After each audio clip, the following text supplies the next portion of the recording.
Hi, this is Kirsty Bentley-Taylor for This Happy Guru. Today I'm going to be talking about spirit, about how to stand in spirit, about what it means to be in spirit or as spirit. It kind of came to me after last week's show, and I was talking through the Yoga Sutras of Patanjali, and I decided that I'd like to take you guys on more of an in-depth course into Patanjali, because I find him fascinating, and he certainly brings me back to my spirit and my place wherever I am. And if I need any inspiration, I can lean on his texts. If I need any guidance, I can lean on his texts. It's a way of enabling me, I suppose, to independently continue my journey, because the wonderful thing about the Yoga Sutras of Patanjali are that they're so succinct. They are so concise. It's 195 lines that make up one of the most famous philosophical texts, certainly in the yoga community, and I would even say perhaps in the world of psychology in that sense as well.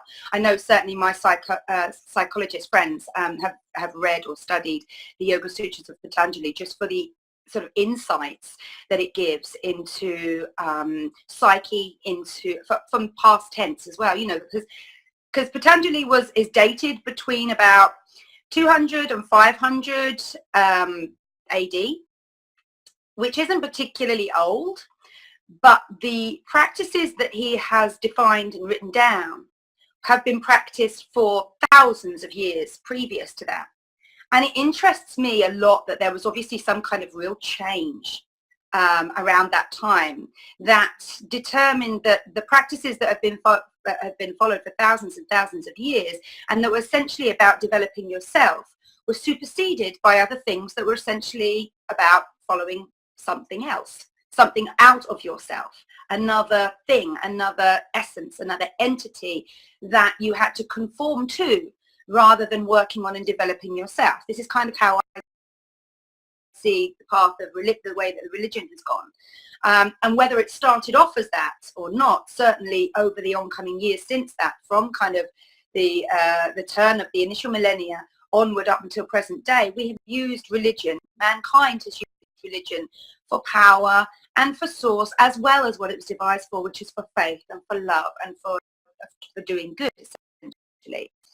So I like to look back into the past and to see perhaps how our forefathers would have managed their spiritual selves, because they didn't have as much technology to lean on. They didn't have as much kind of in the way of texts and guidance that's written down.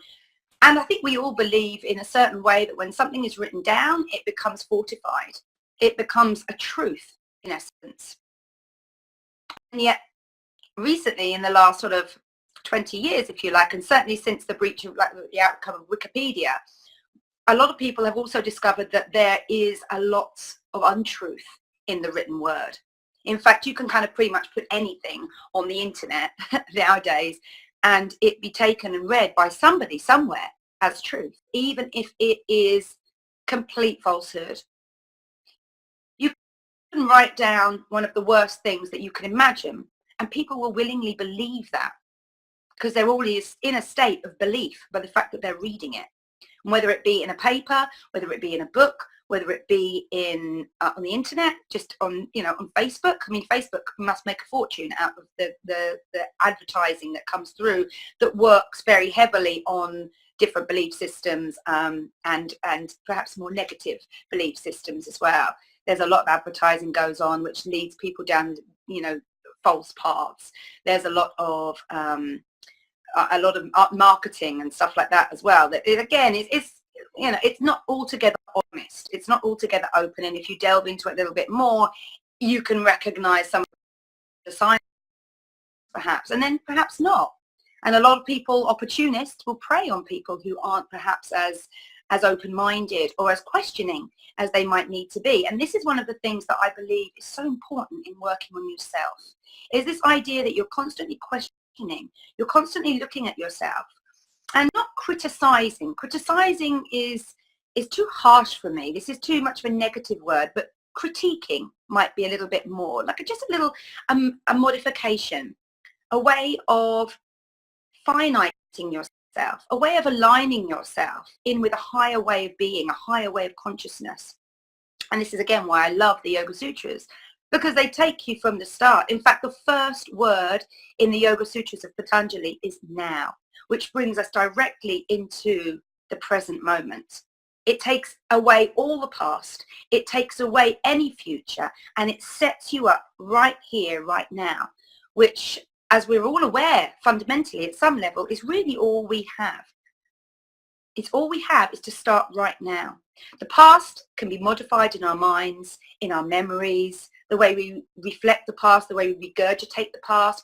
All that stuff can be seen as really just a way that you're reflecting out the way you've processed your history, the past experiences that you've had. The future can be dreamed, it can be created, it can be planned for, it can be thought out to meticulous detail. However, it's not here yet. And a million different moments will pass before it becomes here, becomes present, becomes now. So the fact that Patanjali starts with now not only cuts off your past and cuts out your future, but it also enables you, hugely enables you, to begin to start on your path in this second, at this moment, right here, right now.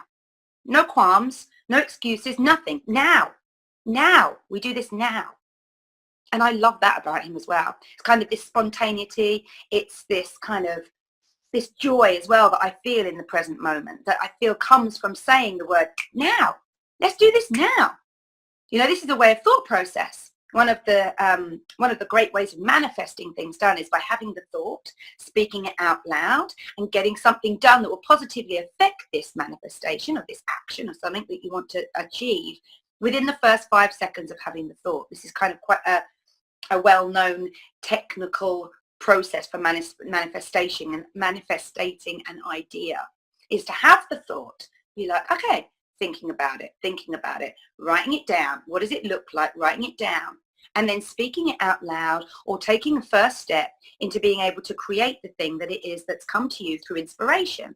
And inspiration is essentially your internal teaching. It is an internal connection with source, with the oneness that we all are a part of. And so if you're taking some kind of guidance from that, whether you're aware of it consciously or not, if you are receiving in inspiration or something that you think, oh my God, that would be an amazing idea. You know, that's kind of almost the key. That would be an amazing thing to develop. That would be an amazing way of working. That would be an amazing, you know, that kind of, that's your inspiration when you're like, oh, wow, okay, oh, that would be good. And we can have it about the smallest, tiniest little thing, just about how packaging on food, for example, might be reshaped, rethought. It might be the way you clean floors.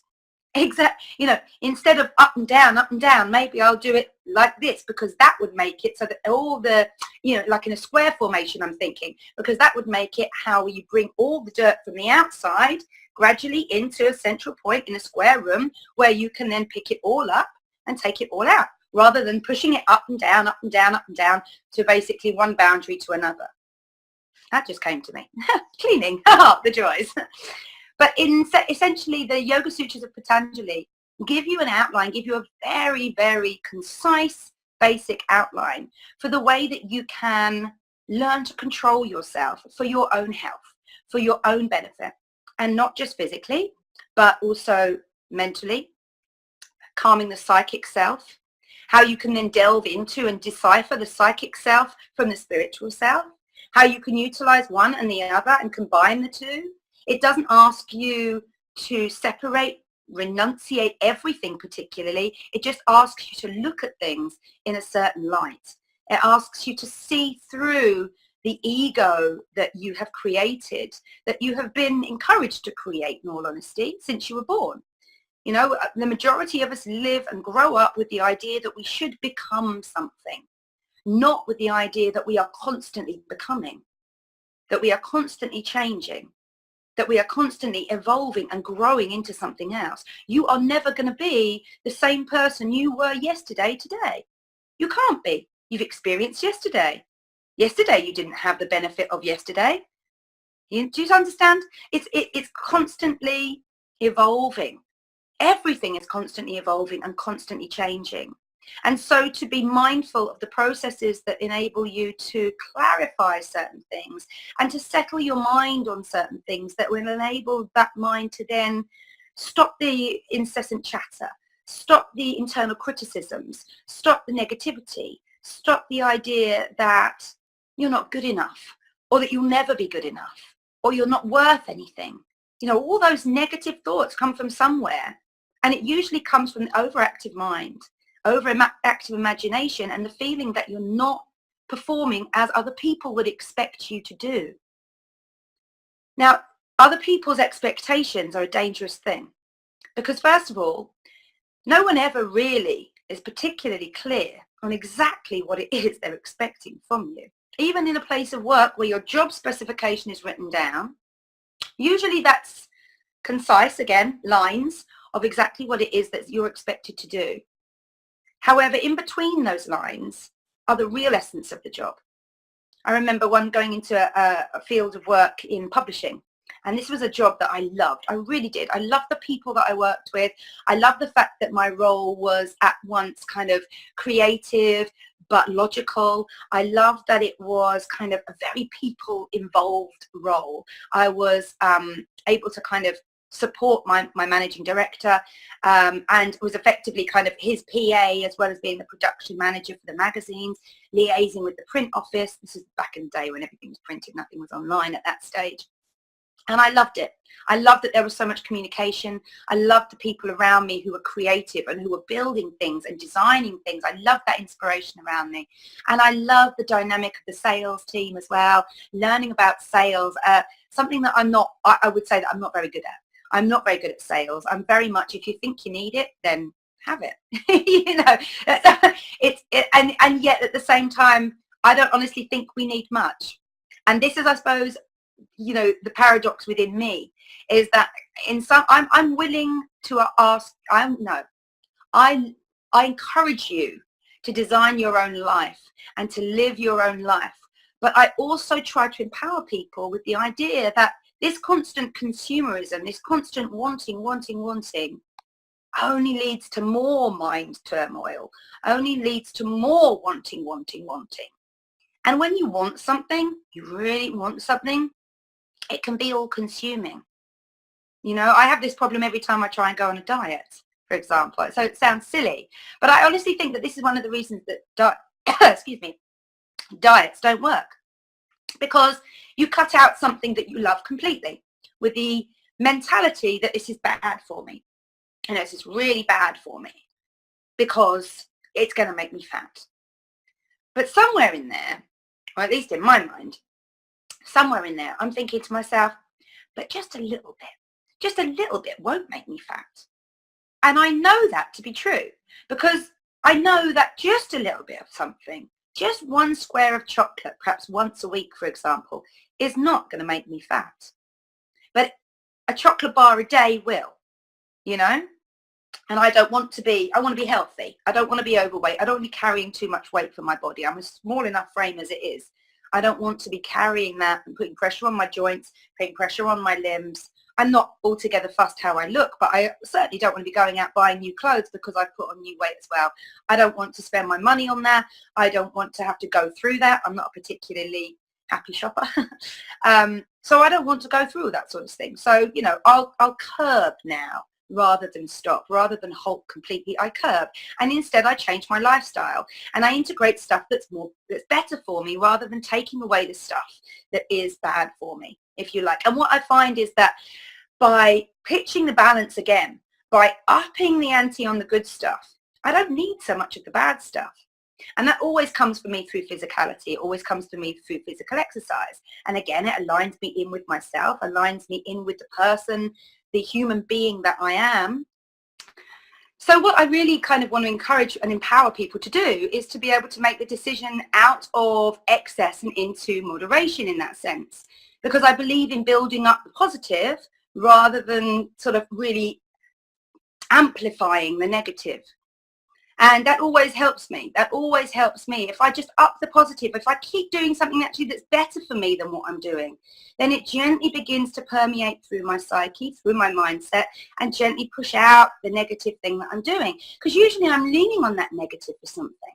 That's the thing, right? Usually I'm leaning on the crutch of food or it could be the crutch of smoking, or alcohol, or drugs, or I don't know, high intensity workouts, those sorts of things. Like anything that is really pushing you in some aspect, in a bad way, in a negative way, and you know when you're doing something that is not particularly good for you, and you might be in a pattern of addiction for one thing, which is going to be hard to break.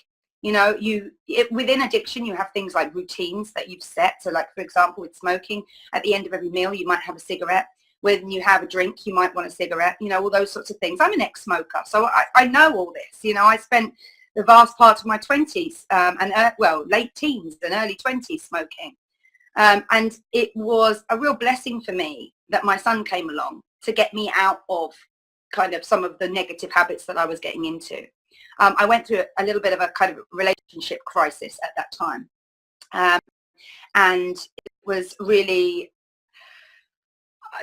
there was a lot of negative thoughts that were going through my mind, a lot of guilt, a lot of self-loathing, a lot of questioning as to why, as to how, for all sorts of reasons, which I won't go into too much now. But what I found was that the things that I was leaning on were the things that were really not good for me. It was like my sense of self-worth, my sense of self-value had really depreciated as I'd gone through this kind of emotional time. There was a lot, I was blaming myself a lot for everything, and because of that, I was leaning on things that would just numb that blame, numb the thoughts. So for somebody who doesn't drink, I was drinking. I was taking recreational drugs regularly. I was smoking 20, 25 a day, which was that was the absolute maximum. And I was waking up in the morning and smoking, which I had never done. Even as a regular smoker before then, I had never done. It was like I was just going, to hell with it all. You know what? I just don't care. I just don't want any of these thoughts. I just want to be able to get out of my head, literally, get out of my head and not be here in the now. And yet none of it really worked for me. As I began to consume more and more stuff that was negative to my health, I really began to feel it. And I'd never felt like that before. I'd looked after myself a lot before. In fact, smoking was my only vice in my early 20s. And throughout, I've never really been a big drinker, but I just wanted to stop it all. And the people that were around me at the time were very, very supportive of everything that I was doing, but they were all drinkers. They were all going out, drinking, partying hard. And I kind of just fell in line in a way to be able to be with people, to be social, to be absorbed by something else, to be distracted by something else. And I feel like, in a way, when I look back, one of the better things I could have done, in all honesty, at the time, was to spend more time on my own, ironically, as much as I kept searching for people to make it better, to take the pain away, to make me feel better about the choices that I'd made and the situation that I had gotten myself into, because I had got myself into this through my own choice, through the choices that I'd made, through the decisions that I'd made, the length of time that I'd stayed in this relationship, and all these sorts of things. So I knew that there was really nobody else to blame but myself, but I was looking for other people to take me out of that headspace, and I was looking for stimulation, something else that would distract, take my mind away. And it became, very detrimental to my health, not just my physical health. My physical health really began to suffer. My body's not used to all this kind of chemical stuff going in. And I think the body is an amazing thing in that respect, because it does almost sometimes enable you to continue with these bad habits, because it just gets used to it, and it becomes almost a slave to cleaning. I think it becomes kind of, if you're taking in toxins all the time into your body, then your body is going to have to work really hard to get rid of them, because that's the nature of itself. It wants to be alive and it wants to be healthy. It works on a cellular basis like this, which I've discussed before. So every time you take something in that is considered by the body to be a toxin, which is basically something that it recognizes being harmful to itself, it needs to up the ante. It needs to be like, aha, all energy towards the liver as we clean, clean, clean. You know, it really needs to kind of crack on with it. And it gets everything involved. All the water that's stored in your body will come flushing into the liver, into the lymph nodes, into the stomach, whatever it is, wherever it is that it needs to clean. And there will be multiple parts because we have all these amazing organs designed to affect and consolidate to form ourselves and to form a healthy system. But they all need one another. You know, they all need one another to be able to work as well as they possibly can. And so if you're putting pressure on one part of that system particularly, say, for example, the liver, then you're going to be affecting the other systems that lead around that directly, immediately. That's going to happen. But then subsequent to that, there's going to be other systems that are going to kind of feel the degeneration as it works down. So it's really, it's really a good idea to be mindful of the way that your body works. And this is kind of one of my bugbears with education as well, is that we don't actually, I feel fundamentally the first thing that we should learn about is ourselves. You know, ourselves, the physical body that we live in. We should know all the amazing, wonderful things that it does. We should know exactly how it works and how it responds to certain things. And then we can make educated decisions. And then it's kind of that whole idea as well of, if you're educated to that sense, then you perhaps wouldn't be taking on board as many toxins as you do through food, through drink, through recreational drugs and alcohol and all those sorts of things. Because there's toxin in all of those things, and yet they tend to be daily parts of our lives. That's not to mention the air that we breathe being almost toxic in some areas as well. But that's really another conversation. What I really want to talk about today is how it is that you can work on yourself, on your spirit, and how it is that you can kind of find this balance of bringing up the positive and allaying the negative.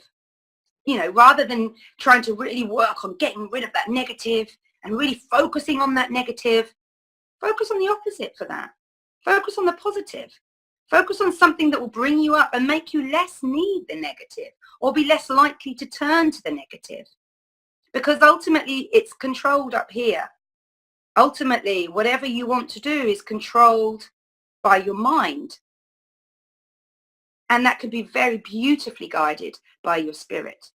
So I want to start with the Yoga Sutras of Patanjali and I'm beginning with the book of the Spiritual Man, translated by Charles Johnson, because as I've discussed before about this book, this is kind of one of the translations that I like. But I'm not actually going to read his translation. I'm just going to read the sutras, and I'd like you to sort of feel them, hear them, listen to them, and take on board what it is that you think they're saying. And occasionally I might dip in. I'm not just going to read from a book from now on. I'd like to just kind of tap in and enable you to see where this might help me, for example, because I can really only speak from my own experience. And I've studied this book for a long time, and I've integrated this into my life for a long time. So if I can share some of the experiences, some of the beauty that I've seen from within it, I hope that's going to be inspiring for you, and I hope it'll be something that perhaps enables you to look at what he's saying in a way that relates to you more than anything else. Because that's the important thing. You know, whenever you're listening to somebody, reading a book by somebody, if you can relate to it, then you're much more likely to absorb it. You're much more likely to be able to feel the message that that person's trying to get across. And it's all to do with communication. It's all to do with patterns. It's all to do with language and stuff like that. Honestly, most of the time it is. It's to begin. It's like there's this way of selling. This is going back to my marketing days or my supportive of marketing days. I never realized this, but there's a way of selling whereby you tailor the language that you use, the accent that you use, and the body language that you use towards the person you're selling towards, so that you can align yourself directly with them, so that they feel almost like a part of themselves is talking to them. Does that make sense? You know, you tailor yourself to the point that you become almost a parody of them. You know, you become like a reflection of them talking to themselves, which kind of blows my mind, really, that we could be that devious. Because, you know, that's sales. That's kind of marketing. That's what they, you know, that's the ultimate, isn't it? Really, that's the ultimate way. I'm just gonna change myself to be more like you, to be able to sell whatever it is that I'm peddling to you because you think right now you don't need it. But in 20 minutes, you'll think, how did I ever do without this in my life? Like, that's the ultimate. It's kind of like a form of hypnosis or something. It's crazy. So at the end of the day, whenever you're reading anything, whenever you are absorbing anything, whenever you're looking into anything, watching videos, watching television, anything like that, it has to be relatable to you for you to be able to fully understand it. It has to come and hit you at a level that touches you for you to be able to feel it. It has to be something that you can engage with in a language that you understand for you to be able to truly, for the message really, for it to be able to truly penetrate into your psyche and into yourself. So if you don't relate with these things, I can understand because I'm just literally reading out one-line texts. But if I give you a little bit of my own personal experience, then perhaps that will make it a little bit more relative for you. And you might be able to kind of, I understand where she went with that. Now maybe I would go here with it. And you'll be able to then explore that. So, book 1, the book of the spiritual self. This is the Yoga Sutras of Patanjali. And they call yoga the science of the soul, which I love.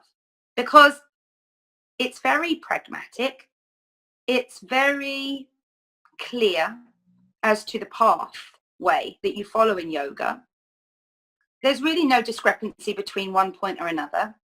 Yoga is not simply asana. Let's just clear that up to begin with. Yoga is not simply asana. Yoga is unity. That's what the word means. To yoke, to unite, the union of self. And really, we're talking about, when we say the union of self, we're talking about all aspects of the self. So we're talking about the holistic approach to who you are as a person.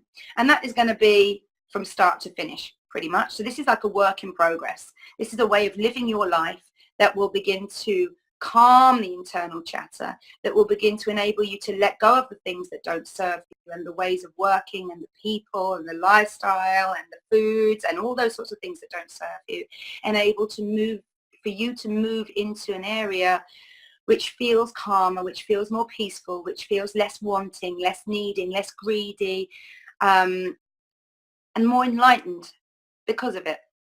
Because when you're not weighed down, this is a thing with wanting everything, and it does boil down to essentially greed, wanting. If you have food on your plate and water at your disposal, a roof over your head, then essentially you should be fine. But the problem that we have in this world at the moment is that that's not enough. We want more. We always want more. We have this amazing, beautiful world that, again, is free to go into, or it should be. Again, mankind has sectioned off parts that you can't go into without paying. But essentially, there are still parts of the world that you can get out to and that are free. And you can go and you can sit in those parts of the world. You can sit in places. You can find nooks and crannies. You can design and make your own.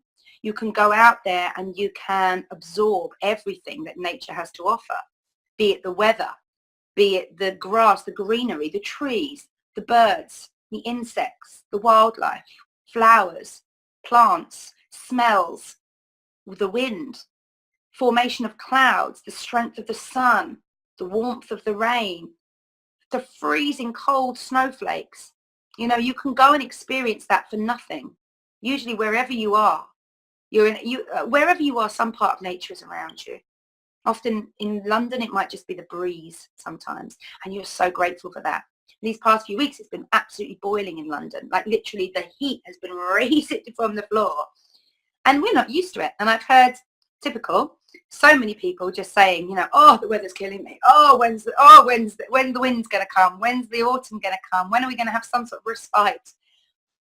And then when that wind does come, when the rains do come, when there is that respite, it's, oh, where's summer gone? Oh, we lost all that nice weather then. Oh, is that it now then? Oh, putting the shorts away, that'll be the end of summer. It's, whether it's a part of nature of the English people, I don't know. I do know that complaining about the weather is, for me, one of the most wasted sources of energy, because there's nothing you can do to change it. And in all honesty, what we have right now is a gift. You know, if you think about the people over the last couple of weeks in Greece who have been really suffering because of the weather, they're not seeing it as a gift. You know, that is because of extreme weather. And that is because, again, they're not geared up to it. They're not ready for it. It's been intense. And that can be obviously extreme weather. I'm not talking about that. I'm just talking about day-to-day weather, normal, if you like, weather, changeable as it is, reflecting again in every part of it how the world is changing around us all the time, all the things that are facilitating that, and encouraging us to do the same. You know, encouraging us not to just sit still and be the same people as we are every single day, you know, encouraging us to do the same. So, without further ado, the first word that it starts with is Om. Here follow instructions in union, which is yoga. Union, spiritual consciousness, is gained through the control of the versatile psychic nature. So to begin with, Patanjali says you need to focus on the pathway of your mind. You know, you're looking in at your psychical self, your psychic nature. Sutra 3, Book 1. Then the seer comes to consciousness in his proper nature. Number 4, heretofore, the seer has been enmeshed in the activities of the psychic nature. So he's acknowledging, in the first 4 sutras, he's acknowledging that now, as you come to this point now, right this second, you will have developed a psychic nature. You will have been enmeshed in the activities of the psychic nature. He goes on to explain what those are. He is saying that these are all real forces, that everyone will experience them. So don't feel bad. It's just human beings. This is what we're made to do. This is how we're built. So at once, he's taking any weight off your shoulders. He's saying you have the power to change. You have the power to develop. And don't feel guilty about it. Don't feel bad about it. We've all been there. We're all doing it. This is how we're going to proceed. The psychic activities are 5. So here we go. They are either subject or not subject to the 5 hindrances, which come later on in Book 2. The psychic nature is built up through the image-making power, the power which lies behind and dwells in mind pictures, like in your imagination. Okay, it's the way you recall memories. It's the future imaginative ideas, visions, forms that you create in your mind. It's the way you perceive what people may say about you, for example. It's the way you perceive what people have said about you. It's how you latch on to all of those things, really, and then how your mind then carries on that development of thought. So once you latch onto the way somebody else thinks about you, for example, you can work yourself into a real mental turmoil, thinking about how they got there, what it was that you did to affect that thought pattern, what it is that you have done to perhaps fortify that, how it is that you can change that, why it is that they see that in you initially, what does that reflect back to them, should you even be friends with this person, or should you know this person, do you need to keep them in your life, you know. Listen, if I can just think off the top of my head of all the ways that your mind can control one tiny little thing about you, and this is a negative thing, so the mind's got loads to work on, because it loves to create. You know, the mind is built for creation. It's just when it gets into this negative pattern that it starts to kind of psych out of control, really. Okay, so moving on. These activities are, so these are the 5 hindrances, the psychic activities that you have enmeshed in your psychic nature. These activities are sound intellection, unsound intellection, so talking about the creation and the imagination of things that have been said to you. So sound intellection is things that you've understood perfectly and that have no negative connotation particularly. In fact, it may be learnings, those sorts of things, but remember that your perception is all. When you take on board any information, you absorb it at the level that you're on. You absorb it at the place that you're in. Not necessarily where the writer, for example, was coming from, but the way that you've perceived it with all your life experience and belief systems and all those sorts of things in place. So unsound intellection. So this can be the way that you have changed reality to suit and fit your perception or your belief system, usually.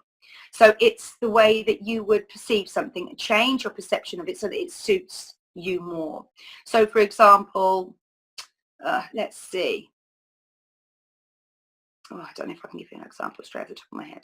Let's go through sound intellection, unsound intellection, predication, sleep, and memory. So predication is predisposition to something. It's thinking before something happens. Unsound intellection would be perhaps aligning, say for example, I've got cleaner on the brain. My cleaner's coming in a minute. That's why. So say you're thinking about cleaning. Unsound intellection would be perhaps when you are thinking about she's going to come in, but she's not going to do a good job. She's going to, she's definitely going to miss this part. She's definitely going to miss that part. So I'm going to really focus on asking her to do those parts. And then I bet she'll still miss something else. That's kind of an unsound intellect. It's a negative intellect. It's coming from a place of pessimism, of negativity, of negative energy before you even start. So sound intellection would be coming from kind of even a positive place. Negative or unsound intellection, the opposite. Predication, sleep, and memory. I'm going to read out now what Charles Johnson has said here. We have here a list of mental and emotional powers, and that's important, I think, to note as well, that this is not just a mental part, this is an emotional part as well.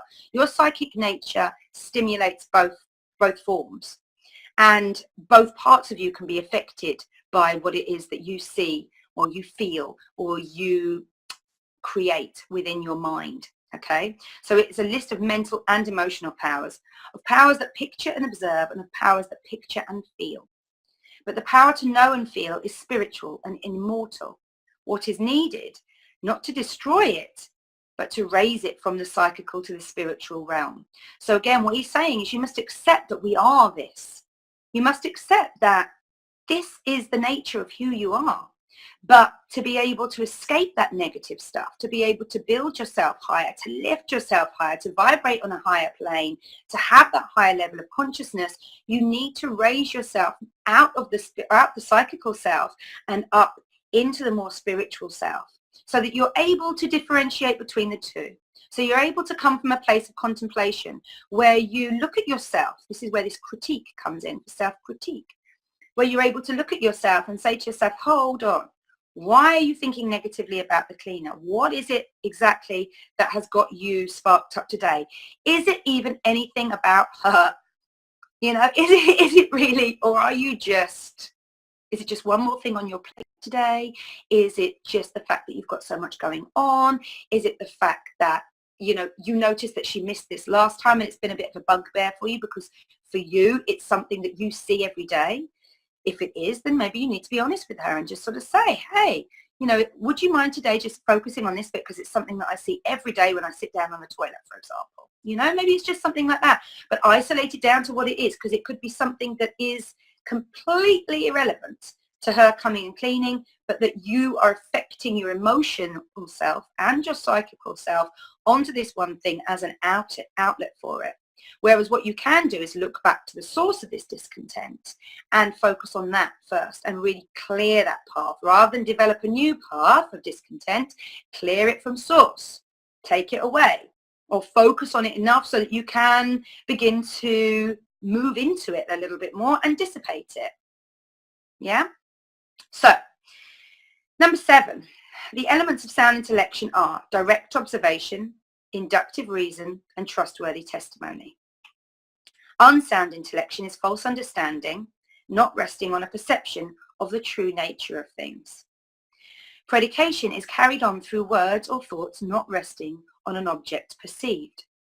Sleep is the psychic condition which rests on mind states, all material things being absent. I'm just going to pause there for a moment because sleep is an interesting one for me. This is like a separate psychical self that you have. And it's a way of kind of aligning things and dreaming things and creating things, testing things out all at once in your mind. And I have had the craziest dreams over the last few days since the full moon on Friday, the 27th. and it was a blood moon, and it was a full moon, and there was a load of exciting stuff about it. And I was excited all week, as you know, because I mentioned it in last week's show. So I was excited all week, and then it was cloudy and we couldn't see anything, and it really left me quite dejected. And again, my expectations had to really be modified, because I was just kind of like, I was really excited for that and I can't even see it. And I was like outside all the time, desperately looking up and seeing the light behind the clouds, you know, the moon rising, but not seeing any eclipse, not seeing any darkness, nothing pink even through the clouds. You know, it was super thick. And then I got really sick, and I had a really, really high fever. And I felt like it was all in a relation to that one thing. And it was all in a relation to the kind of the moon. And the dreams that I have been having that have been centered around clearing stuff from my past, that have been centered around my future, bringing my future home, really focusing in on freedom and travel, and practicing being free, which again is probably a conversation for another show. But it essentially is this internal battle I have with trying to live the life that I know I want to live, which is a very free life, which is very aligned with having very, very little, doing very little other than being in my world, essentially, and yet still sharing, and yet still teaching and helping and serving, which is I feel like my calling. So it's kind of, I'm still trying to create that. I mean, the thing is, life is long, fortunately, and there's a lot of growing to do still for me. I know I can feel every day I'm growing. Every day I'm absorbing stuff. Every day I am working through ways of communicating with different people from different walks of life who come into my life, I think, for that purpose. And sleep is certainly a way that gives you an outlet for processing all of that stuff. And if you have recurrent dreams, I think that there's often messages with them. But yeah, it was just very, very interesting for me the last few days, because sleep has really been interrupted for me. Usually I kind of sleep like the dead. My head hits the pillow and I'm like, God. And I don't dream too much. Even if I do dream, they tend to be lucid dreams. If I do dream, they tend to be towards my point of waking up in the morning. Like I wake up about 5, so it feels to me like I have the last hour or so of dreaming state before I wake up, and I am kind of past the whole negative connotation in my dreams. I feel like my psyche even has changed that. I used to dream of scary stuff when I was young. And then I feel like I've kind of grown out of that as well, because there is very little actually to be scared about when you understand more, and when you take yourself into that higher place of just coming at everything from a different perspective other than fear or, you know, or anger, really, which is obviously, you know, a derogative of fear. So sleep is an interesting one. Then Sutra 11 says, memory is holding to mind images of things perceived without modifying them. So mind images, which are kind of the visions that you create for yourself within your imagination. And memory is the way that you have received the place that you were in the past and held on to that vision. Now, this is very interesting for me, because I wouldn't say that I have whether I have a particularly good memory. I think I have a good memory. I retain stuff that is of interest, if you like, to me. But in terms of my life, I'm not one of those people who can really recall instances and know every single detail of it. You know, I remember times, I remember places, I remember certain experiences, but I can't recall great periods of time and go back to them as if they were yesterday. I just don't have that kind of a memory. And so it's interesting, if you do have that kind of a memory, to look at how it is that you remember things and why it is that you're remembering them so clearly. What is the connotation underneath that memory? What is it? Was it joy? Was it a time that you felt like you were on top of the world and everything was fabulous and wonderful and amazing? Or was it because actually that time was really, really bad for you and you learned a lot because of the pain that you were enduring, the hurt that you were going through, the struggle that was your life at that time? You know, what is it that has enabled you to really be able to fixate on that mind image, on that memory? And kind of, and how often do you recall it as well? How often do you feel like you go back into that memory? Because some memories are caught and held and then buried because they're so painful, and yet nothing's ever buried. You know, everything will come back to kind of haunt you at some time. Or come back, rather than, the word haunt isn't the greatest word I could have used there, but come back to be seen, to be dealt with, to be processed at some time. So moving on, number 12, the control of these psychic activities comes through the right use of the will and through ceasing from self-indulgence. So I would say that this is something that is crucial to your yogic path. Self-will is probably one of the biggest things that yoga helps you develop. It gets you on the mat every day, creating discipline. It enables you to continue learning, because once you're on that mat and you see the difference it makes, your curiosity can't help to be sparked, especially if you're going in on a daily basis. You know, you recognize things in your body, you recognize things in your mind, you recognize that your emotional self for the rest of the day is different. You know, you notice these changes permeate your life, and there's no denying them. And I'm like one of the last people to say this. You know, this has been reflected back for years and years and years. This is why yoga is so well recommended by people, kind of more word of mouth than anything else, because people have seen and felt the experience of yoga, the full experience of yoga, whether that even be through simply asana work, or simply through breath work, or simply through kind doings. They've still managed to find a way that this has fulfilled a part of their soul and nurtured a part of their soul, which is something that you can't get away from, even in your mind or in your heart and spirit. So a control of these psychic activities comes through the right use of the will and through ceasing from self-indulgence. Well, of course, self-indulgence is almost the opposite to willpower, isn't it? We got to go back to the dieting again. Oh, here we are back at the dieting again. But it is. If you can develop self-will, a strong sense of self-will, then any sense of self-indulgence will wither in the face of self-will, you know? Oh, I want a bit of chocolate. Oh, chocolate. No chocolate today, maybe tomorrow. Okay, bye. You know, it's kind of like that, you know. And what I do, like, as well, self-will, I suppose, it's that kind of, that self-will. Why no chocolate? Oh, because you want to be healthy, you know, because you want to get on the yoga mat, because you want to take your kids out for a run, because you're running the dog later, because you don't want to carry that extra weight, because you know all these things. I don't really need to say them. You know it all. Self-will.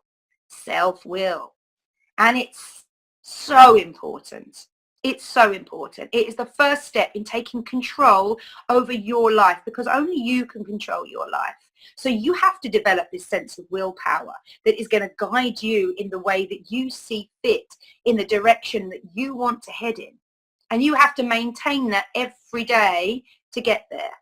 Every single day, without fail. It's hard. It's not easy. And again, if we were taught and if we developed self-will from the early onset of childhood, you know, like I suppose from the time that play begins to subside and children begin to look outside of the immediate world for inspiration and for stimulation, that, for example, would be an amazing time to be able to teach children self-will and what it means to be able to create your life. Suddenly they'd have a direction. Suddenly they wouldn't be looking because it would be out there, or rather they'd still be looking, but they'd be looking within the defines of the person that they want to be, the person that they would like to create, who it is that they see the world so innocently. So how would they then slip into that? Instead of taking that innocence away, how can we empower them through that innocence and that ability to see so clearly this beautiful, beautiful world that we live in? What can we do to enable that? Okay, Sutra 13, the right use of will is the steady effort to stand in spiritual being. This becomes a firm resting place when followed long, persistently, and with earnestness. So it becomes like a habit. It becomes an ability to have self-will, to self-control, to move away from self-indulgence. Becomes a firm resting place because there becomes a solidarity in yourself, a peace in yourself where you know you need no more, you want no more. You know, and if you do, then you know that it's a driving force within you to achieve.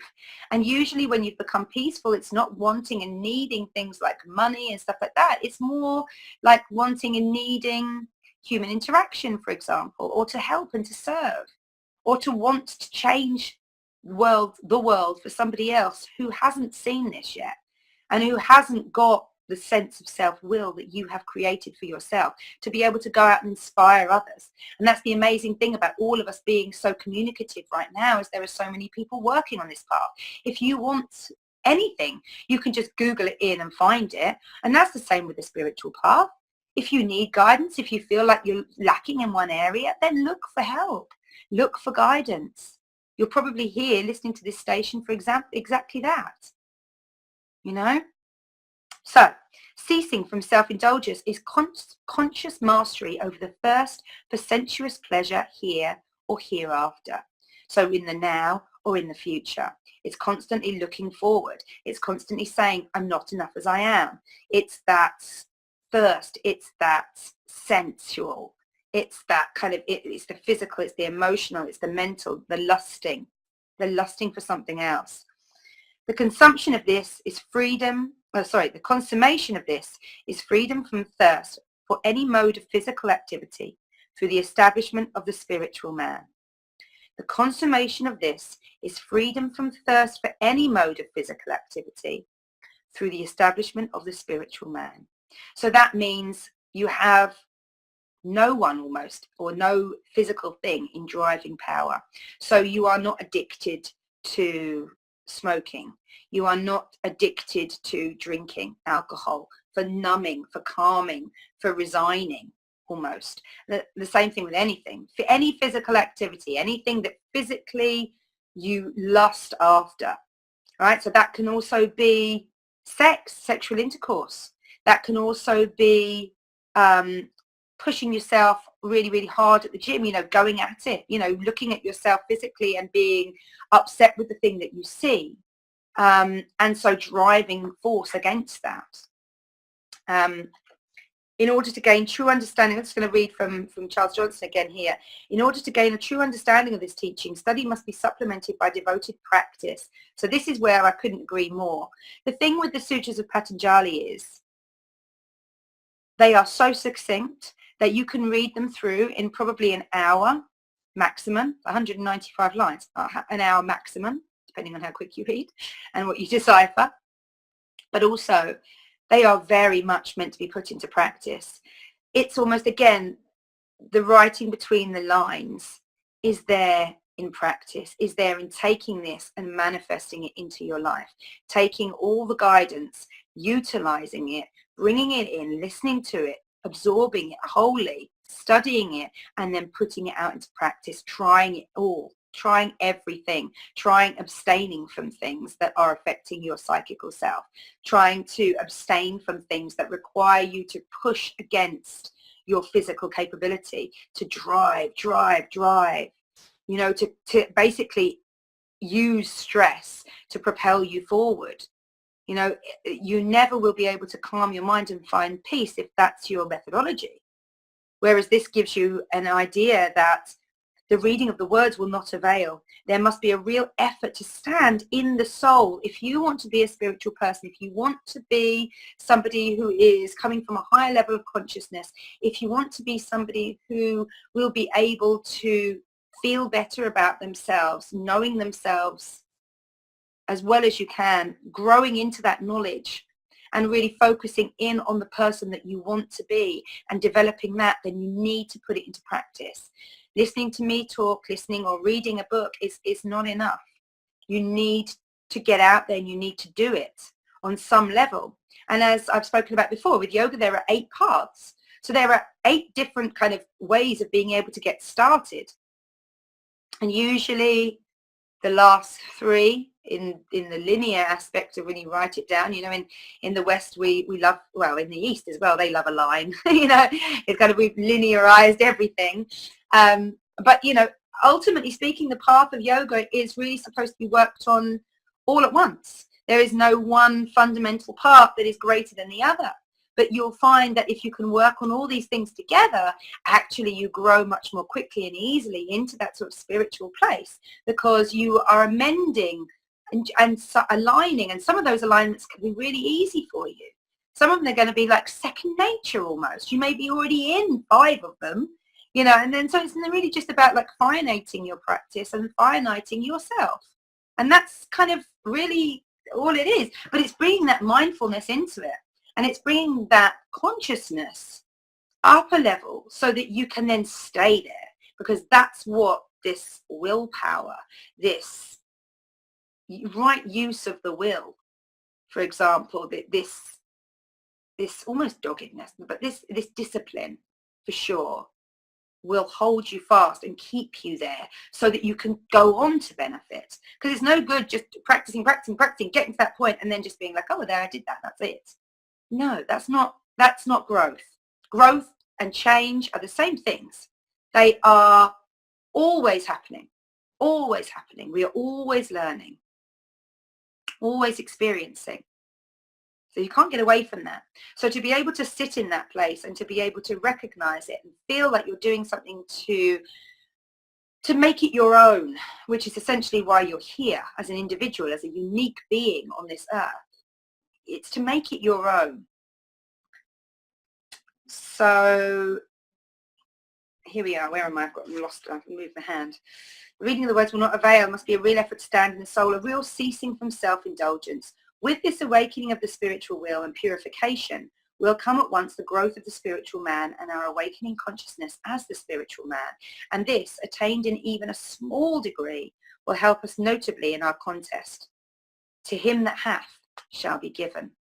Okay, so I think that really means once you start, once you get on the path, you will see, you will feel, you experience this beautiful change, and you will then receive more. You will just keep on this path and keep receiving as long as you can steady your will. So then we come on to meditation. Meditation with an object follows these stages. First, exterior examining, then interior judicial action, then joy, then realization of individual being. So this is interesting that we have jumped from the consummation of the freedom that you get from releasing the physical activity to meditation. And I feel like this is I know another wonderful thing about Patanjali as well, the way he has given it all to us.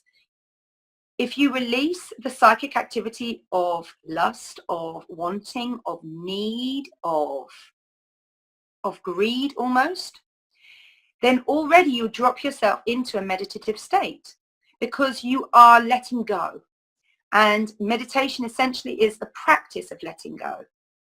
There are all sorts of meditative states that you can be in. And this is one of the things that you kind of perhaps don't get, if you like, with the idea, reading on a book of meditation. If you Google something like, what is meditation?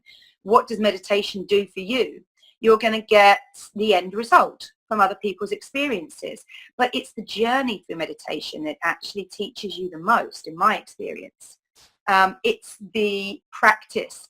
It's again, the steadying of the will. So Patanjali is saying here, if you've let go of all that lust, if you've let go of all those things, you're already becoming into a meditative state. And meditation is like, if you look again to that linear source of yoga and the sutras of the yoga that you want to be practicing as bringing yoga in as part of a lifestyle, as a methodology for life, as a methodology for finding peace and nurturing yourself up to a higher consciousness, then you are really looking at meditation as probably being, was probably like samadhi would be 8, so it's going to be number 7. You know, it's going to be kind of after letting go of the awareness of senses and all that sort of thing, after your one-pointed concentration. Meditation is letting go of that even. So this steadiness of the will is kind of the idea of the senses being controlled in one sense, because because you are enabling yourself to control the way your body wants to work. So you can smell something amazing and your senses go, whoo, that smells gorgeous. Where's that coming from? And you lust for that thing, that's, you know, that food that you're smelling, that drink that you're smelling, something like that. You would come into a place of, for example, seeing something that you want and you gravitate towards it. You may come near somebody that you feel this, whoa, that's a strong, intense energy attraction there. You know, that kind of sexual attraction, we call it, where you lust into somebody or towards something or someone specifically, and that can get you into all manner of trouble, as we know. But it's being able to center in and let go of all that sensual and sense distraction, if you like, and be able to let go of all of those and train the senses, or train the mind, really, because it's the mind. The senses produce the initial connection with the outside world, if you like, and then the mind will process the information that the senses are bringing to it. So again, it's that whole idea of controlling the psychic self, so that when you begin to lust after that food, for example, you know that it's simply the smell is causing you this amazing reaction within your body, but you ate an hour ago, you don't need anything else, it's fine, and you move on, and you can almost let go and detach from that. The same when you see something that you like, you know, maybe it could be clothes, for example, and you look at something, you think, oh my goodness, that's beautiful, and it's my size, and it would look amazing, that's just my color, you know, all those sorts of things that we kind of go into and recognizing our feminine, creating and looking towards color and style as being a reflection of ourselves. And we'd be like, you know, oh, that, you know, and it's on sale, and you know, I need one of those. And then you can start to need another dress in your wardrobe. How many dresses do you have? And each one of them has been bought perhaps along the same lines, along that same lusting for something that will make you look good, and ultimately then make you feel good, because you feel like if you look good on the outside, you'll feel good on the inside, because that's a pattern that you've developed over your life, trying to kind of put on a persona, fit in, manage. And often people who don't conform to fashions and all that sort of thing will still develop a persona through the clothes that they wear, whether it be for the fact that they are practical clothing for the stuff that they do in their life, or whether it be that they have decided that they're going against something as a form of, I don't know, as a form of kind of, you know, showing that the person that they are doesn't conform to this, doesn't conform to that, is taken a higher road, if in their perception, or something like that. You know, there's lots of different ways for the way that we dress. It's actually one of the things for me as well. Like, I find dressing a very creative source. I tend to change up the way that I look most days. Some days you'll see me with makeup on, other days you won't. Sometimes you'll see me in a beautiful floral dress. Other days I'm in track pants and a t-shirt, very much like I am today. You know, kind of, I've got my capoeira pants on. I've got my Rolling Stones t-shirt on. I've got my mala beads on. I don't profess to be any one thing particularly. I just am that day. And yeah, I enjoy creating myself up like that. I don't follow fashion particularly, because it's not necessarily my creation. However, seeing something that I like in the shop and feel like I need it, you know, like I'm replacing something or something like that, then I will buy. Or if I need, I had to buy a new outfit for a wedding recently, because I looked at all my stuff and I went, oh dear, I'm not going to get away with any of that stuff coming back from Thailand. It's all too much. It's either too kind of yeah, we don't even need to go into it, into my wardrobe. Let's not go there. I had to buy that recently, and that was kind of, again, a bit, it takes me to an uncomfortable place, really, because I feel like to spend that money on something that I'm going to wear once seems wasteful. And then my friends introduced me to eBay, so that's kind of counterbalanced that. Anyway, I digress. Now we're coming back into the Yoga Sutras. After the exercise of the will has stilled the psychic activities, meditation rests only on the fruit of former meditations. So once your mind is in that peaceful place, you can return back to that peaceful place quite easily, because you've trained your mind into that. Same thing you can do with negative thoughts, actually. If you find yourself in a place of constant negative thinking, you need to change that dynamic. And again, it's done through willpower. It's a way of looking at yourself differently, of changing the patterns of the mind, of changing almost the way the neurons fire. You know, you're looking for new patterns to merge. And that's exactly what you do with meditation. Meditation is renowned for bringing the left side and the right side of the brain down at the same time and interlinking them so that the messages that are being relayed between the two become on a deeper level and more transposive, is that the word? Transponsive, whatever it is, when they begin to really communicate with one another correctly. Well, not correctly, that's not even the right word. It's more smoothly, just on a lower setting, not so loads of stuff to do, loads of stuff going on, actually coming it down and bringing it into a space of, not so much stuff to do, actually just being here, thinking about the world, not thinking about the world, contemplating, not contemplating. You know, it just enables you to come into that place of peace, of calm, where contemplation is the next thing, because once you can contemplate something, and that means contemplating something is looking at something without any pull from any belief or previous knowledge or anything like that, just seeing it for what it is, right here, right now. Again, we come back to the now, the thing that Patanjali gives us. It's from now, where you are now. And to be able to kind of work from that point is a beautiful place to be, because it enables you to be connected with everything, the whole oneness. That's a contemplation, is to be able to see it from everybody's viewpoint and from nobody's viewpoint all at the same point, all at the same time.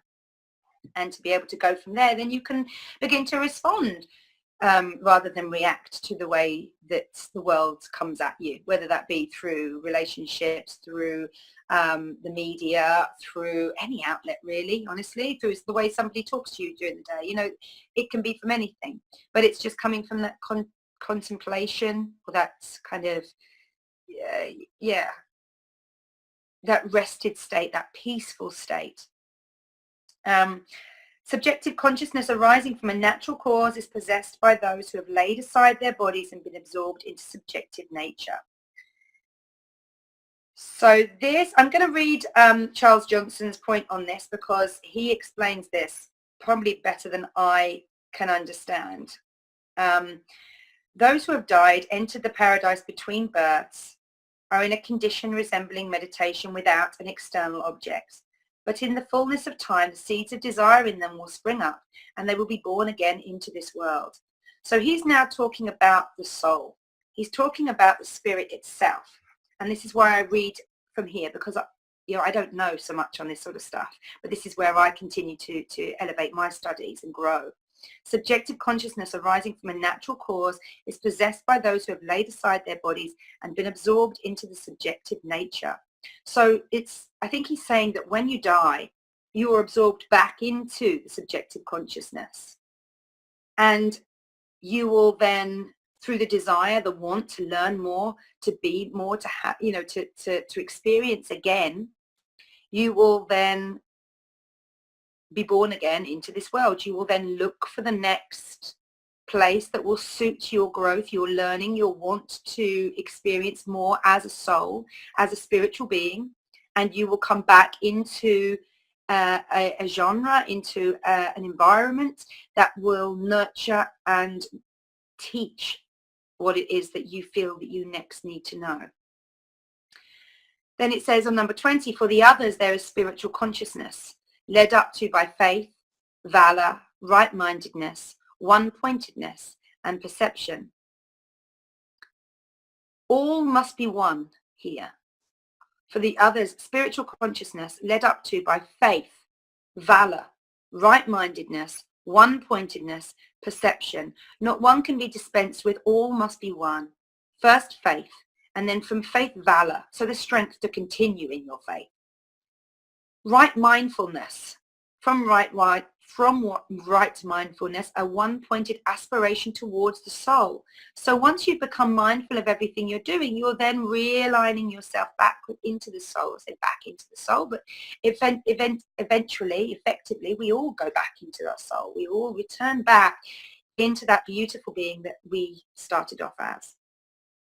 And finally, full vision as the soul, so that you can see yourself, so that all the experiences that you had through lifetimes of experience and lifetimes of being will enable you to really see yourself, which is one of the ideas of, I suppose, the oneness, that we are all one, that we are all the divisions of one great thing that is trying to know itself, perhaps, that is trying to express itself, that is experiencing itself so that it might at once know itself. And this we can do by learning to know ourselves, so that we can take back, if you like, that information, take back all that knowledge to the higher consciousness, to the one being, or to wherever it is that we will eventually end up. We can take all that learning, all that knowledge with us and rise and become the full vision of the soul. Spiritual consciousness is nearest to those of keen, intense will. So if you can still this will, if you can really steel yourself in that direction, then you'll get there relatively quickly. It's all about willpower. It's all about discipline. And interestingly enough, this is how I coach through in my holistic happiness coaching, my life coaching, and through my yoga. It's all about the initial discipline. And it's asking people to get into that, which seems to be almost one of the hardest things. This idea that we have free will is amazing and beautiful, and I love it. But free will for who? Will has to be free for you, and it has to enable you, not disable you. Free will to be able to go out and do whatever you want at whatever time you want. It's not necessarily a good thing. You need to be able to say to yourself, okay, so I can go out and I can get this at 3 o'clock in the morning, but actually, is it a good thing that I disturb my sleep, or that I stay up until 3 o'clock to be able to get this? Sometimes you may feel it is. Sometimes you think to yourself, actually, yeah, I want to be a part of that. I want to connect with this person on the other side of the world. I want to feel the meditation that's starting at, 6 a.m. Pacific or something like that. I want to be involved in that sort of thing.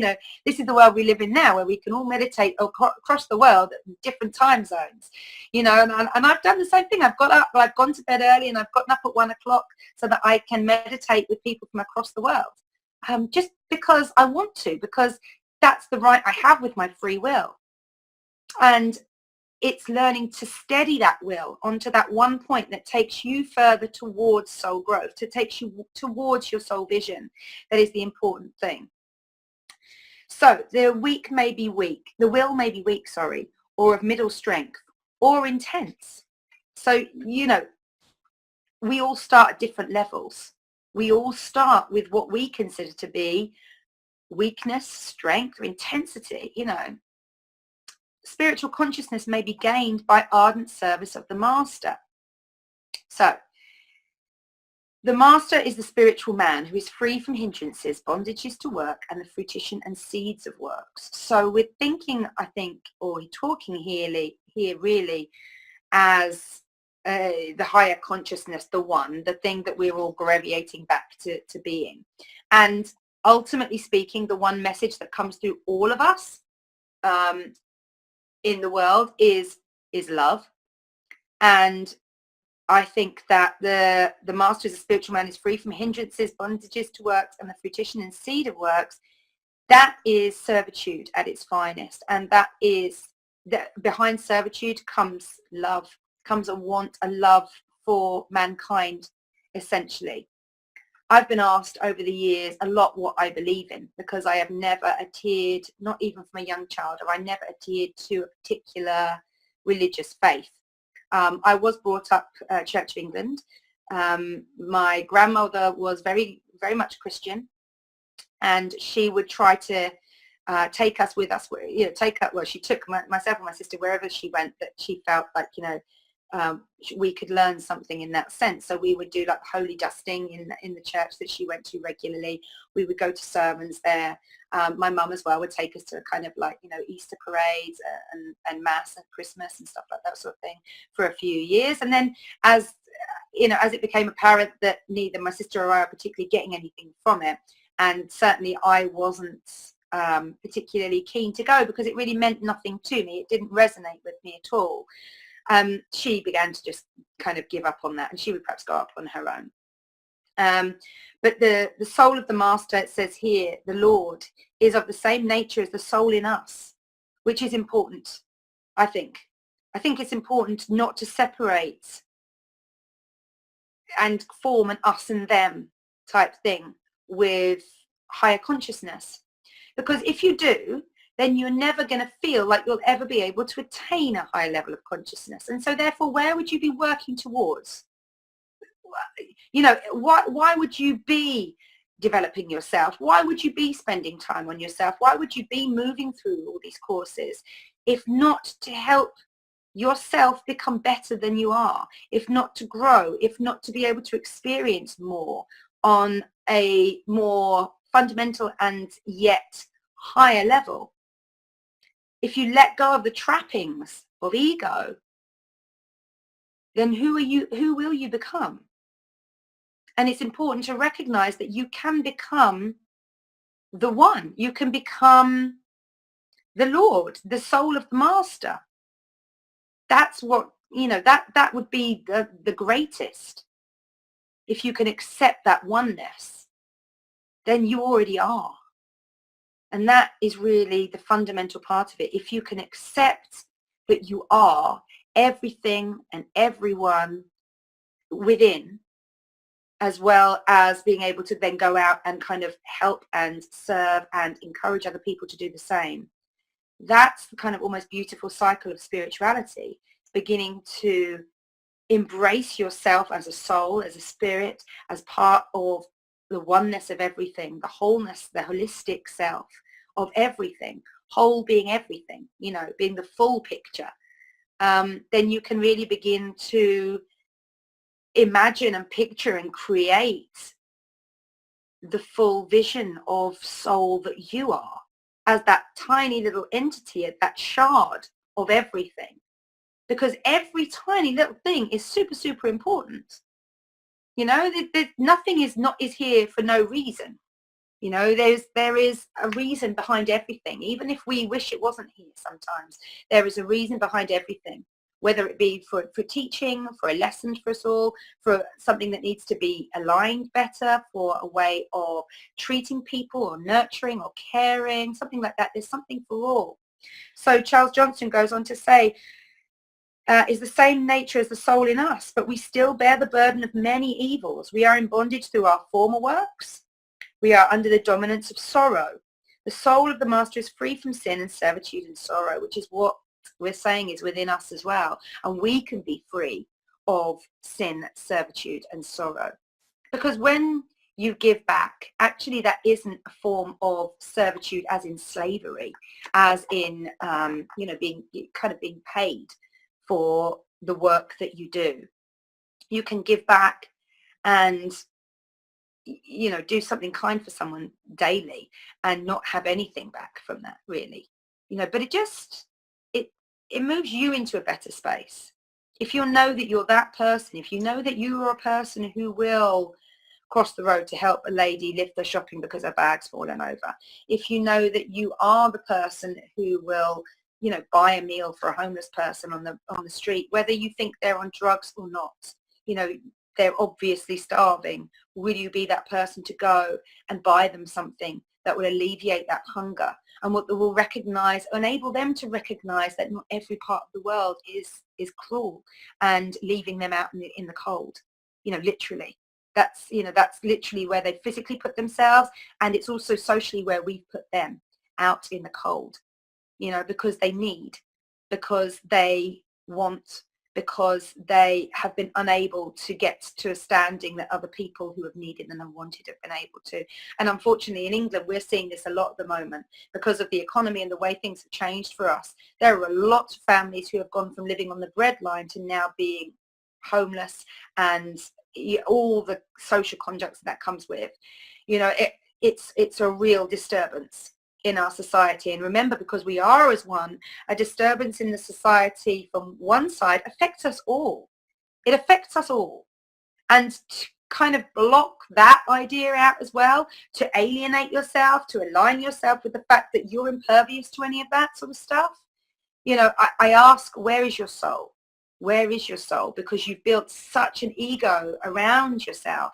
You've built such a protective wall around yourself. What is it that you're scared of? What is it you're scared of? That you might feel something, that you might be able to do something, that somebody might what? You know, I think one of the things that comes up so regularly for when you give money to people on the street, I've had comments time and time again about when you drop money into people who are begging on the street and then somebody's walked past me and gone, just use it for drugs, love, don't know why you're bothering. You know, and it's just like, yeah, he might, but he might leave it for food. He might need it for water. He might be able to bunch all that together and go and find somewhere he can spend the night tonight. He might be able to do any number of things with it. But the point is, he's not in the situation that I'm in. He's not in that situation where he's able to give. And I am. And I choose to. I choose to think better of people than the fact that they'll just go and do the worst. I choose to believe in the goodness of mankind. And that's what I've always chosen to believe in. I haven't chosen to believe in any God particularly that's come into my arena. Any one spiritual being, although I find them very, very inspiring, or some of them very, very inspiring. But I do choose to believe in mankind and the goodness, the innate goodness that we have within all of us. And I choose to look for that, and I choose to see that as often as I possibly can. And I choose to be mindful of that every day and to look for the underlying causes and to see if you can recognize the underlying causes before you judge the picture that's being shown to you. Because the picture is something that you will judge with your belief system and that sort of thing. If you look for the underlying cause, all you see is pain and hurt. And at some level, somebody has had to move into that place that they're in now, of living on the street, of being dirty, of being hungry, of being thirsty, of being without some of the basic needs of human beings. And, you know, when you sit down and you can get talking to people and you realize how they've got into the situation that they're in, there's a vast majority of these people who don't want to be where they are, but they just can't find a way back in, you know. And that's another thing that I think society needs to be looking at, is that actually, if you are able, if you do have a skill, if you are in fact a skilled labourer, but you just couldn't keep on top of your rent payments because you're at a certain stage, you know, and you've had bad luck or something happened to you, you had a physical injury or something like that, you know, that's not necessarily your own doing. And yet it's something that you're needing to be living with. And I think to respond with kindness to that sort of situation is taking it from a higher conscious point of view and just recognizing that actually money is just a form of energy. And if I'm giving somebody some energy, and if I'm giving something back to people, then I feel like I can, you know, then I will. And I will take that stance irrespective of where that energy is then spent. And I just hope and I pray, and I usually say when I give, you know, like, you know, do something good with this, my friend. Well, you know, I'll often say, so that thought process has perhaps been given along with the energy of the money. Anyway, again, I digress. Moving back in. In the master is the perfect seed of omniscience. The soul of the master is in essence one with the oversoul, and therefore partake of the oversoul's all wisdom and all power. All spiritual attainment rests on this, and is possible because the soul and the oversoul are as one. Sutra 26. He is the teacher of all who have gone before, since he is not limited by time. So this is again back to the oneness of everything and the complete cycle of this oneness, this being, and how long this might last. You know, indeterminable, undeterminable. We don't know when consciousness started. we probably never will. And we don't know when it will end. So it's everything, everywhere, all at once, within everything, and always has been. His word is Om, the symbol of the three in one, the three worlds in the soul, the three times, past, present, future, in eternity, the three divine powers, creation, preservation, transformation in the one, the three essences, clarity, omniscience, joy in the one spirit. This is the word, the symbol of the Master and Lord, the perfected spiritual man. Let there be soundless repetition of Om and meditation thereon. So this is something that, as somebody in the yoga community, I have been aware of for a very long time. We will often start and open a session with the word Om and chant that either silently or out to the universe. And it's quite empowering, actually. Like, one of the things that really surprised me at first about the mantra Om was how powerful it actually is. But because first of all, I thought it was Om, O-M, right? And then I go to India and I'm taught that actually it's Om. So it's A-U-M if you're actually going to kind of, it's just been condensed to Om because that's the Western translation of the Hindu scriptic, or the, what's it called? The inscription of the Om symbol, which I actually have on my ring there. I don't know if you can see that, but there's the symbol right there, so I can get it. I don't wear much jewelry. I've got my wedding ring and my Om ring, and that's pretty much it. But through the Sanskrit, thank you, thank you, translation of that, it's actually 3 syllables rather than Om, as we would say in the Western tongue. It's and these are 3 syllables, which this I found fascinating as well. These are 3 syllables that have been present in every language, every documented language, and every known language to man at this time. The symbols of and So that for me is fabulous, just to begin with. The fact that we are singing out syllables that have been used by mankind for millennia, that have been in all types of language, from people of all different creeds and nations and upbringings and wealth and, you know, poverty and all that sort of thing. Again, this unites us, past, present and future, because no doubt they'll go on. For some reason, they've resonated literally through time up to this point. So now, no doubt they'll go on. And I love that. It really brings it all into one thing. It brings everything into this one consciousness. Om. Om. And it requires deliberation. It requires thought, which I love as well. It's not just a it's an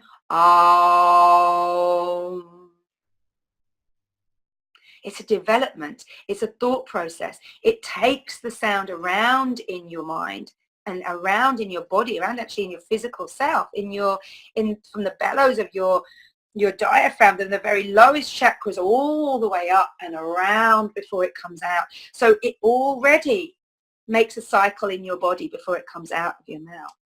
And that to me is beautiful as well. So Om, the symbol of the 3 in 1, the 3 worlds in the soul, the 3 times, past, present, future, in the eternity. So forever. The 3 divine powers, creation, preservation, transformation.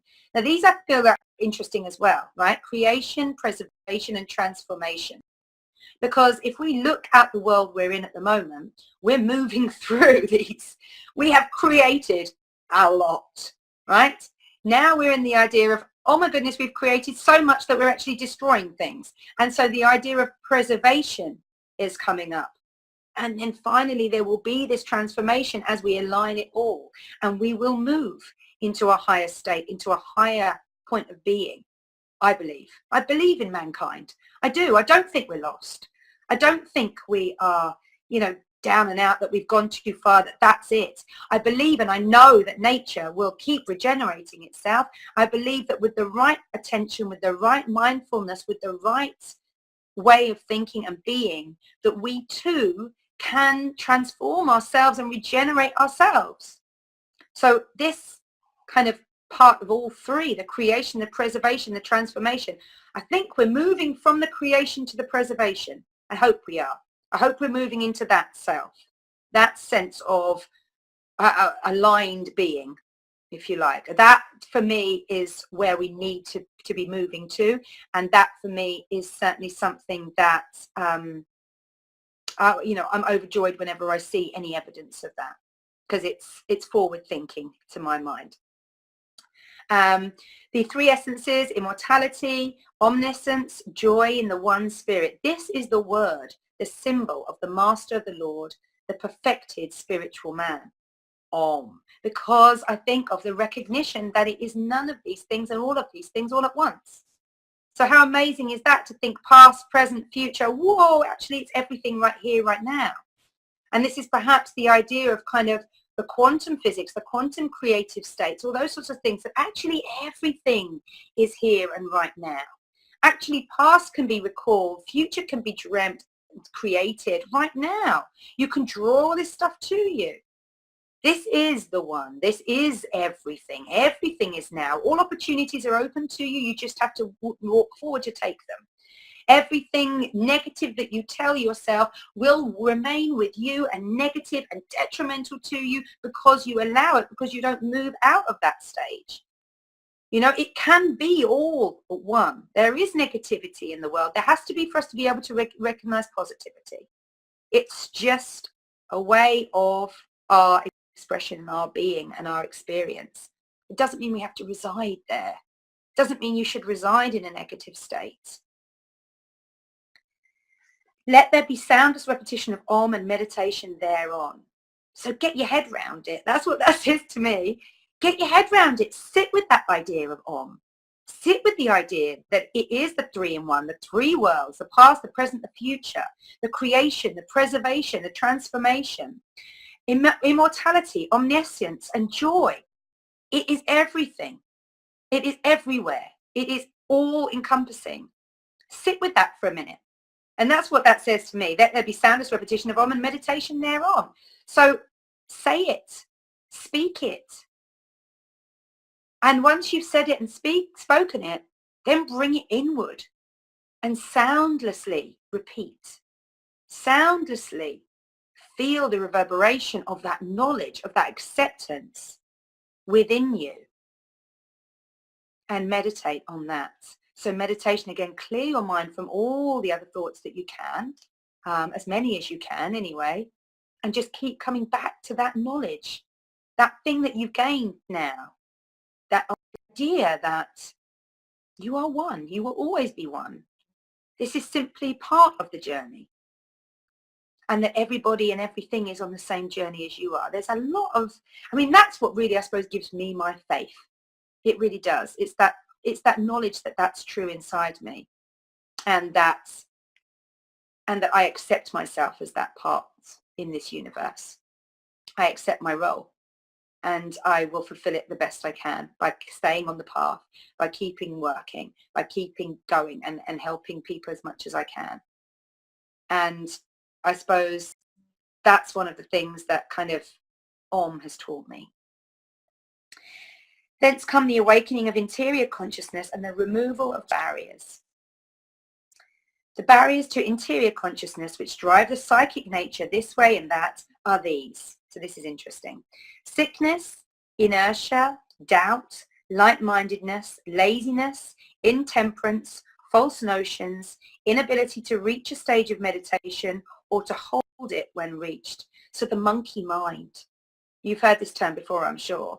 If not, the monkey mind, I think it conjures up that ability to understand the phrase perfectly. It's this monkey, it's this crazy active monkey that's kind of leaping from one branch to the next, always moving, always looking, always searching.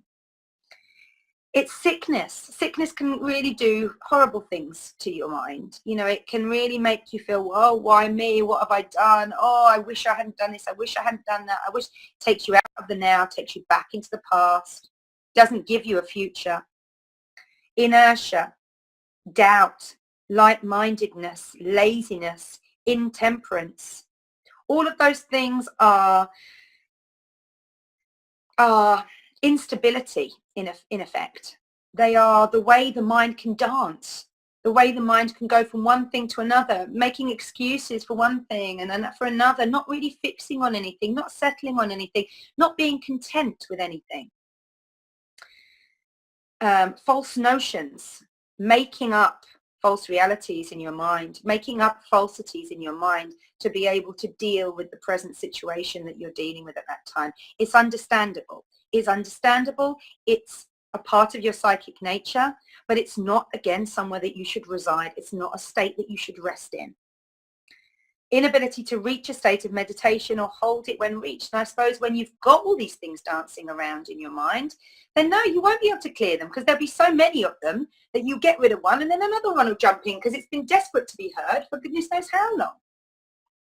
Grieving, despondency, bodily restlessness, the drawing in and sending forth of the life breath also contribute to drive the psychic nature to and fro.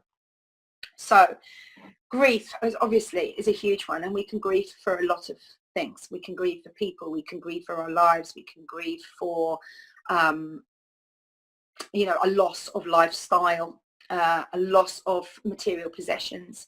We can grieve for a lot of things. It's essentially experiencing loss and being able to align loss back within your life. Despondency can often come from grief. That wanting to just cut off and let go and forget. And again, we can do that through many different ways. There are a lot of people suffering from depression, anxiety that leads into depressions. And for those people, it's not enough to just say snap out of it, get a grip. You need to break the cycle. It's not enough for all those sorts of things. They need to feel it. And one of the best ways to be able to help anybody who's in that stage, in my experience, is to be with them, is to actually share your positive energy with them, and not just kind of once or twice, but regularly be there with them, regularly share your energy. And believe me, it can be exhausting. It can be very tiring, but it's almost one of the biggest gifts that you can give to those people. And sometimes even that won't be enough. There's nothing, essentially, we all have to lead this life. We all have to walk this path on our own. But one of the biggest things that we can kind of share with people who are despondent, who are grieving and have gone into a state of depression or are depressed through anxiety or through, other ways of coming into this mental state, is to be with them, to offer them a sense of home, a sense of belonging, a sense of community, a sense of security that doesn't let them down. Because loss is essentially having been let down as well. Whether and unfortunately when people die, there's nothing that you can do. It's a necessary part of life. It's the expected end in life. We're just never ready. And I think this is something that Eastern philosophy and Eastern society is a lot better at than we are in the West. When I watch the way people grieve for their lost ones in Thailand, oh my goodness, it's like a 5-day affair. There's lights around the coffin. They just don't take it so seriously. It's serious. We've lost someone. We're going to miss them. They left a hole in our home. But we will grieve them for a long period of time, and then we will begin to let go. So they have 5 days and 5 nights in the Buddhist tradition of grieving the body, of letting go. And everybody from the village, anyone that might know them, anyone around is invited to come. And there will be food, there will be food all day, all night if you're lucky. There will be people there so that when you come, you're not alone. There will be somebody always looking after the body, always sitting with that person until the spirit has left the body. Because for them, it's not immediate. It's not as immediate as it is in the West for us, for example, that when the line goes flat, that's it. They recognize in the East that there is still some resemblance of the spirit, the soul, still in the body until it can leave, until it chooses to go. The best way I suppose I can explain this is something that I read in science recently, actually, that there are parts of the brain that continue to work after the heart has flatlined for, I think it was up to an hour or something like that, up to an hour afterwards. And that to me was like, wow. And again, that's just what we know through science. That's just what we know through science and the action of the brain. So when does the soul actually leave the body? Does it go straight away? Does it go, is different circumstances, do they affect that? You know, we just don't know enough. And so I really like that idea that in the East that they will look after the body, that they will be with that person that they love for 5 days and 5 nights. And, you know, that they will then send that body off, and it comes to a close. And although that loss is still felt, there has been open grieving, there has been the reception of everybody that they would have known and loved. So you know, you kind of don't have that thing of, you know, oh, I can't face seeing so and so. I can't face seeing, you know, because it prolongs everything. You know, if you cut yourself off from the grief, you prolong it. And I know it's hard to deal with. I've grieved a lot in my life. I've lost a lot of people in my life. And right from an early age, I've lost my relatives. I've lost very close friends when they were too young, in my opinion, to have gone. And I don't carry grief with me so much as carry that feeling of losing, of I've missed them. You know, I missed them. I had a friend die when he was 29 in a motorbike accident, and he was a very dear friend, and we'd spent the millennium year climbing up the mountains in Nepal. And you know, this was somebody who was very well loved by a lot of people. He was a very kind person, and he was jovial, he was funny.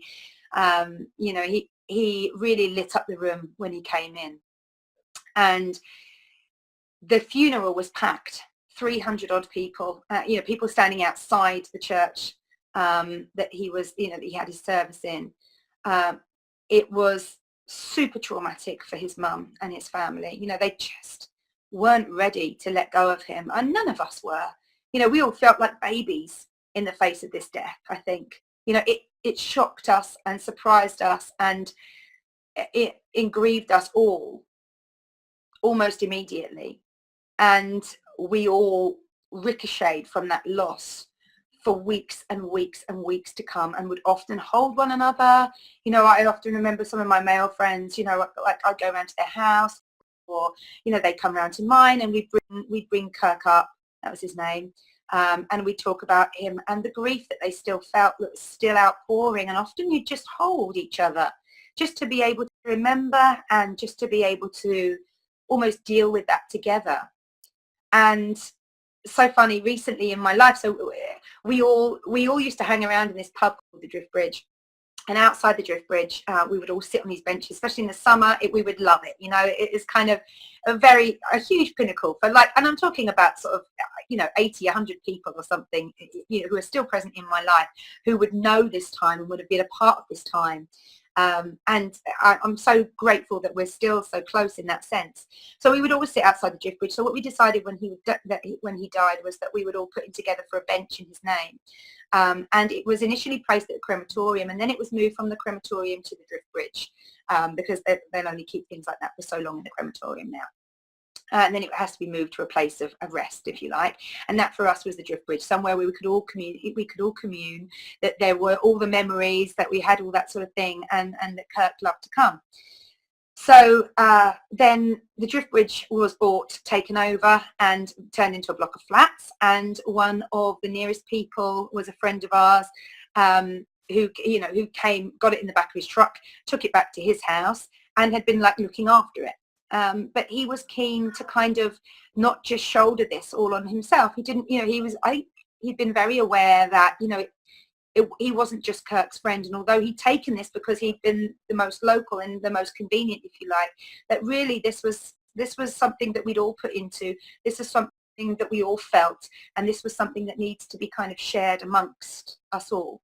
And so Lee and I just returned, my husband and I, both friends with Kirk, we returned from Thailand, and he was, you know, almost straight away with, look, you know, would you like to have Kirk's bench? You know, we're at the time where we really want to move on now. We've had it for, you know, a fair few years now, and, you know, no one else seems to have the space. No one else seems to, you know, want the responsibility almost. And my husband and I jumped at the chance. You know, this was like, you know, oh, absolutely, yeah, amazing. Like, you know, just like a gift to us to have that responsibility, and to be able to take that responsibility for not just for Kirk, but for all of our friends. And so, yeah, so Tim brought it over, and it's a little bit beaten, it's a little bit bashed up. And as much as we were sort of a bit like, oh, you know, okay, this wasn't kind of what we were expecting. We were almost expecting, I think, the strength of the wood and of the bolts and everything to have remained still. But as it is, what it's come to us, it requires love, it requires attention, it requires time. And as we were reflecting back on this the other day when we were sitting out there for the first time, and my husband was sort of saying, you know, it needs a bit of work doing to it, Kirst, really, it needs to be sanded right back, it needs treatment, it needs new bolts and all that sort of thing. And as we were kind of taking on board this job that, you know, initially we thought, oh yeah, we'd love to have that responsibility, and it kind of came with that inevitable weight of you think in your mind it's going to be one thing, and actually the reality turns out to be something else, and you absorb both parts of that and you need to align them in your mind. It became very obvious to both of us that actually this was going to be something that we could really get involved in, and that we could really put some of any of the grief remaining back into, you know, back in. It's almost like we're nurturing, coming full cycle, you know, and putting back into yourself. So when you're dealing with grief, it's about, you know, put back into yourself if you can, one way or another. And if it's in that person's name, then that's fabulous, you know, because you can still hold them in your heart as you work, as you run, as you focus on the food that you're putting into your mouth, as you focus on your spiritual self, because you need that faith, you need to bring it up.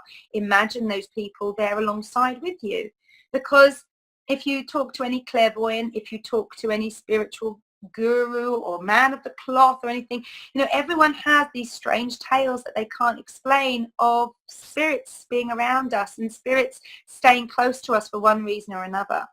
And whether you choose to believe in that or not is really dependent on you.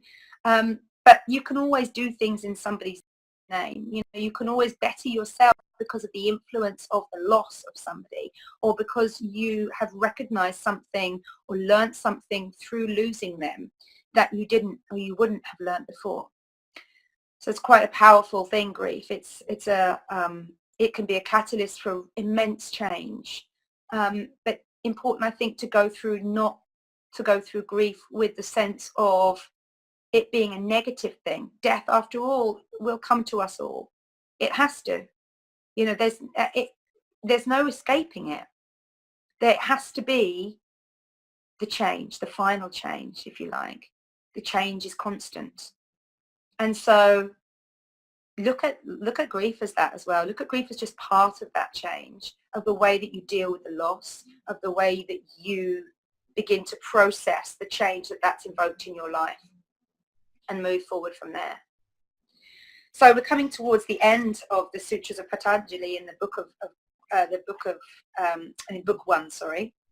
I'm just going to read out the other ones as well. Steady application to a principle is the way to put a stop to these. So again, steadying back the will, steadying back into that. By sympathy with the happy, compassion for the sorrowful, delight in the holy, disregard of the unholy, the psychic nature moves to gracious peace. Or peace may be reached by even sending forth of the control of the life breath. So deep breaths in,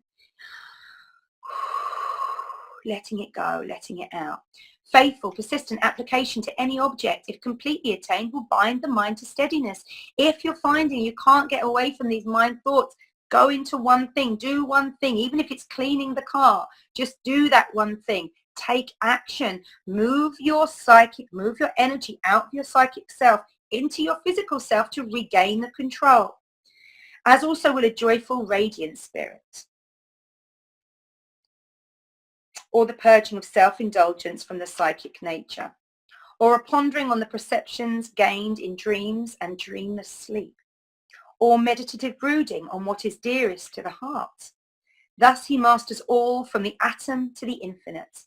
When the perturbations, don't know what that means, perturbations of the psychic nature have all been stilled, then the consciousness, like a pure crystal, takes the color of what it rests on, whether that be the perceiver, perceiving, or the thing perceived. When the consciousness poised in perceiving blends together the name, the object dwelt on, and the idea, this is perception with exterior consideration.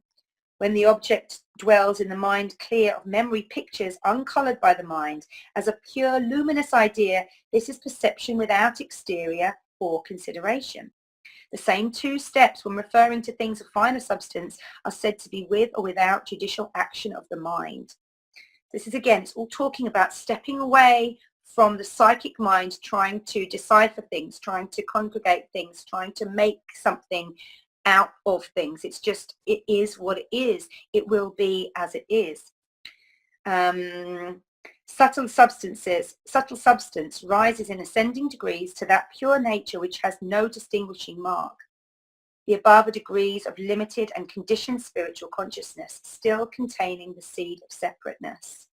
So again, it's saying that all those things enable you to stay a separate, an entity, the one person, an individual, rather than become the whole, rather than accept yourself as everything outside, inside, as one, everyone as one.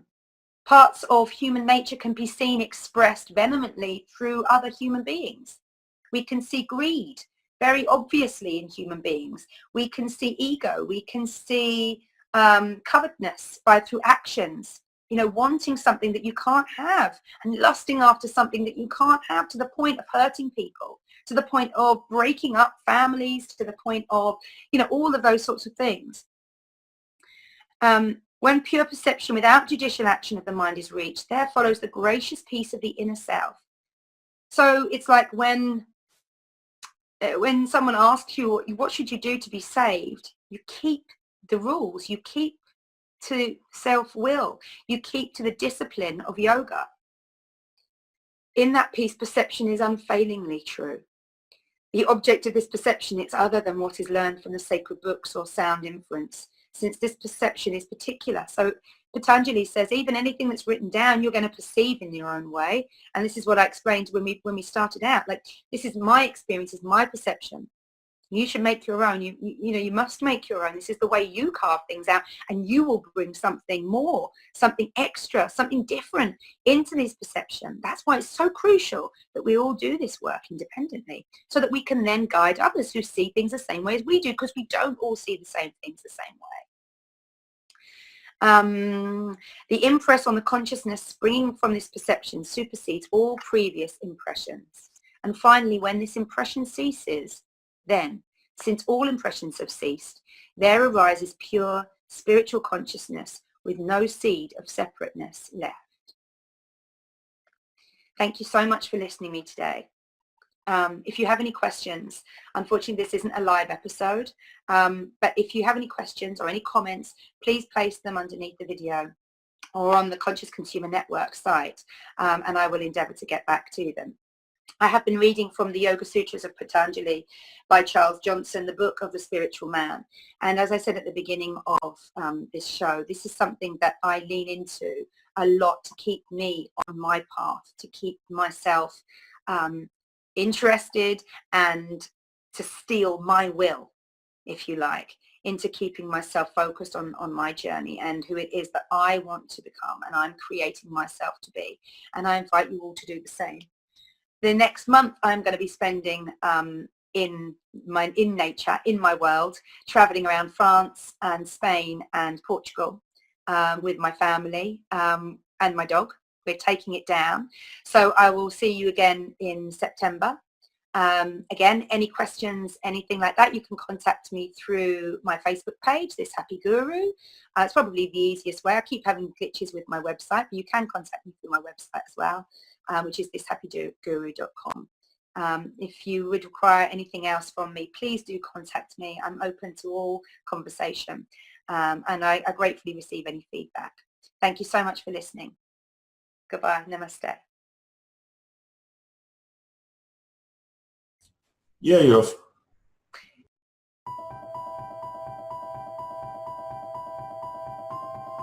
Humanity has been on an epic journey of discovery, learning the truth about the world we live in.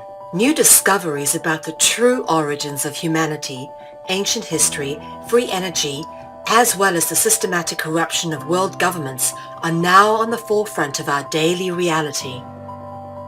Is the world headed towards destruction based on control and power? Or is an opportunity now being presented to shift and uplift into a higher consciousness?